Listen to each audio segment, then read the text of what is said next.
when it comes to storytelling, do you have like a magic formula? So like you have your 10 steps for, the process of going through creating a book. Do you have kind of like a formula for what makes a good story?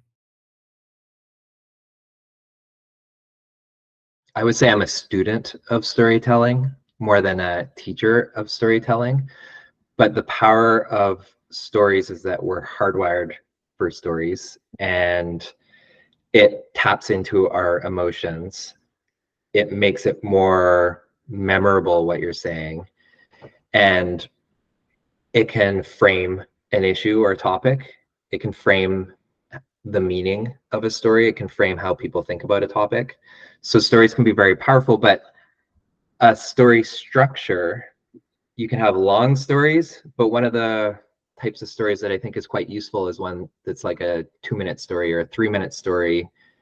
And a structure might be something like a relatable character. So you set the scene by referring to a time and place with certain people. And that can be done in a single sentence. It was 2 years ago, and we were working with an author who had been a 10-year-old when he was removed from his village and became a child soldier.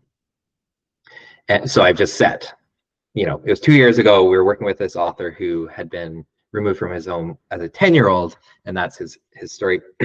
So a relatable character, you can try to give details, some action, some what are they thinking, what are they feeling, what are you thinking? So a relatable character that triggers sympathy or empathy, or people can relate to in some way.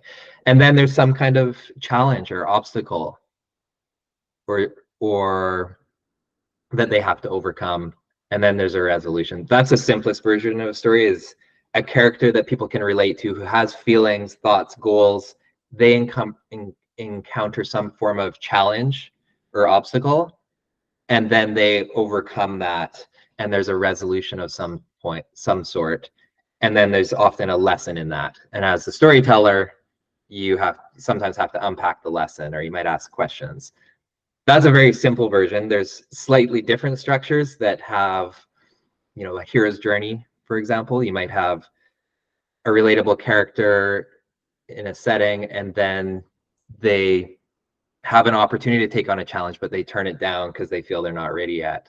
But then a guide comes along, and maybe that guide encourages them to take on the challenge. Then they have a series of obstacles they have to overcome, and then there's a resolution and a transformation of some sort. So the character can have a internal transformation where they learn something new, or they experience things in a new way. So those are some of the pieces of storytelling, but I think the delivery of it to make it engaging is something that takes practice. So start simple, study it, go on YouTube, read books about storytelling.